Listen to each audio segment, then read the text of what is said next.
Okay, so continuing from yesterday, and we're talking about God is pronouncing to Adam in Genesis chapter number 3, verse 17. And we're continuing on talking that how often people would rather try to cover up for their faults instead of trying to pray about them and give them over to the Lord. And others just say, I made a mistake. I'm young and I feel I'm due a couple of mistakes in life. You have people that think that way. And there are people who say that, and it's not just a mistake, though, to get caught up in an evil deed of wickedness and selfishness when you are led away from God of your own volition. And you're a child of God. You're supposed to be bearing the life of Christ everywhere you go, being a light shining in a dark world. And so then a person that's led away of the Lord is led of their own lustful desire. And it's not just a mistake to do wrong and to someone who has done you good. And that's what's happening nowadays a lot of time. I see people who do wrong, somebody try to help them, live with somebody, and you won't do right, won't follow the rules, reasonable rules, and you have the attitude of nobody's going to tell me what to do, and then there's a division. Amen. Everybody don't go for everything, but they try to help you, and so now all you can think about is how you have been hurt and some dirty thing you want to do to them. And then there are those who choose to do wrong to someone who has done nothing to them.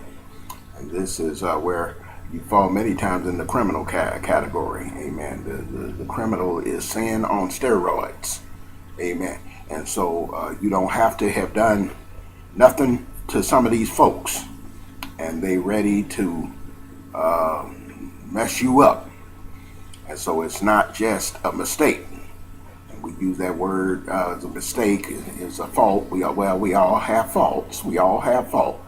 But if you focus on the Lord and continue to watch as well as pray, the Bible says, and walk circumspect concerning the faith, you won't fall in every pitfall. And nobody's perfect. But God blesses those who try, T-R-Y. That's one of the greatest words, amen, that they ever came up with. The sincere try, the college try, they used to say, amen. And so just because you put on a good showing doesn't mean that you have tried, really tried, amen, because when you really try, then God picks up your effort. If you make an effort, God will take up your effort and you will be successful. 99.9% of the time, you will be successful. Also knowing that all things work together for the good of them that are called by the Lord and according to his word. And so stop depending on lies. Stop depending on people feeling that it's just a mistake when you have been caught. Amen. And in committing the grossness of evil upon your brother and sister. Amen. A lot of us operate on a thing where the knowledge that you learn in the sandbox, if you were even to follow that, you would make it. You could make it. The knowledge and the wisdom that a child learns on the playground Amen. Is all it takes. It don't take a whole lot to make it. It don't take a whole lot to be a sincere minister and pass many. God is looking for someone who's not looking for ulterior motives, not trying to get rich, and not trying to do it off of pride. Some men preach out of strife. Some preach out of every kind of different thing. But that person that is willing to minister the word of life the way God gave it to him, and there are many. There are many like that. Amen. You're not the only one that's sincere in the Lord, and everybody is not a hypocrite, as the devil has tried to tell you. But you have to commit your way to the Lord, and He will then direct your path. Amen. And so, you have to walk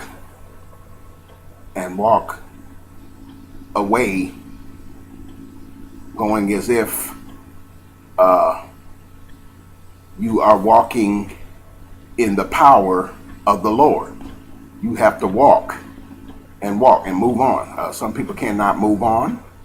They cannot move through trouble, but you have to move on. You cannot move through disappointment, but you have to move on. People rise up against you, even in the church. Amen. And there's no hurt like church hurt. We've said that before. When people come to church, amen, you should not have the favoritism that we see. And a lot of times, I grew up in an area where the preacher wanted to shut down the choir. I'm going to shut down the choir. Amen. And, you got everything in the choir. Amen. And I always felt that was a bad idea. Shutting down the choir every 2 weeks.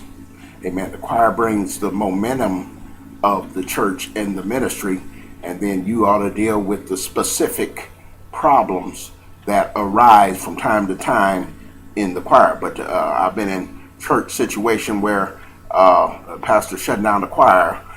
God told me to shut the choir down every 2 weeks. Amen. And the whole church suffers. Well, the choir director come in with a do-rag around his head on a Sunday morning. Amen. And I've been there, the pastor picking up the choir director out of LA County Jail. Amen. And he's on the organ the next morning. Amen. And so the saints really have to pray when you get in certain situations, but deal with the specific of the problem as it comes. Amen. And so favoritism should not be in the church. And a lot of it started in the choir. You got your good singers, and I've been in a very, very frustrating situation. You got good singers, great singer, and the director of the choir, it might be a son or a daughter, might be someone that they are partial to, and they would rather put someone up that is tone deaf. And God bless them. It's not saying they don't love the Lord, but everybody does not sing. Amen. And there are people that will put them in the lead, and then after they sing a song that sounds sideways, with their good singers in the back of the choir singing the chorus, amen, and then they'll clap harder than anybody, and the whole church try to get the whole church to say amen, and everybody and 80% of them do say amen, amen. And so when people come to the church and you see that level, and a lot of times you don't see that in the world like you see it in the church, amen. And so there's no hurt like church hurt, and favoritism should not be found in the church. I don't know why I'm going this way, but when you look at the choir, you're going to see all kind of things, and what you should do is just deal with the specific problem and then go on. The potential of these choirs is great. I've been in choirs where we're trying to get together to where we can put the album together. I think every good choir ought to be able to put that album together, to be able to put those things together that will get you traveling. Amen. And get that choir known. But you have to be honest. You have to be true. And you don't want nobody that is not doing right to just be able to continue in the choir, but at least give a talk, call them over and get them to straighten up. Amen. We have come a long way from ready to throw people out the church who wore the red dress to church in the morning, on a Sunday morning. That's where we come from in a lot of our churches. Amen. You wore lipstick, you wore your earrings too long. The earrings have feathers on them, and there are those who have dubbed you not worthy to sing. Amen. And so I don't agree with that, but I believe the Lord has to work on some people with their temperance. But to let someone sing in a choir that is tone deaf just because you like them and the song is sideways, and then you have people that come from different organizations. There are organizations that do not allow women really to sing in the choir. Amen. And to me, that's very archaic. And what'll happen is you'll have a choir director, and she's ashamed to really do what you have to do as a choir director. If you have to mouth the next bar or stanza, you do it. And sometimes they won't do it. She won't do it. Amen. These choir directors know what it takes to get the choir to sing. And so you go on singing in anniversaries, you're singing in different church events, and the choir should not be stuck on the next note, everybody looking around, the congregation looking around because you told the people what to do 2 weeks ago, and then you don't want to do what it takes to be a choir director.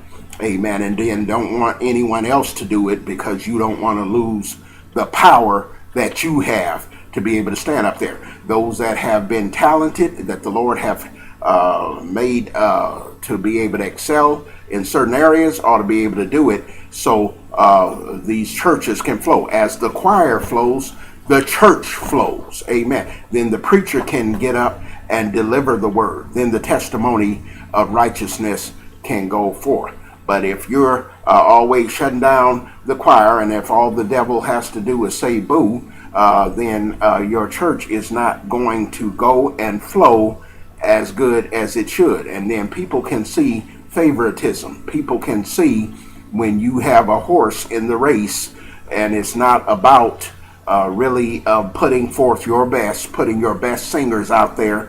I've seen people that would rather dump the choir and bring and keep the choir down than to lose the reins of power that they have. And so when souls come to church, and a lot of people who are new to the church head right straight to the choir. But when they see some of the goings on that can go on in the church choirs, amen, and in the church, and if the pastor, it's the pastor's job to know what's going on and to see what's going on and to be honest, amen, about what's going on. And any true saint, you ought to be able to say, well, sister, I heard with my own eyes, and I heard with my own ears, seen with my own eyes, amen. And so I'm not going to clap when the song don't sound right. I'm not going to say amen and just force an amen when the song don't sound right and you got your best singers on the back row. And so these things happen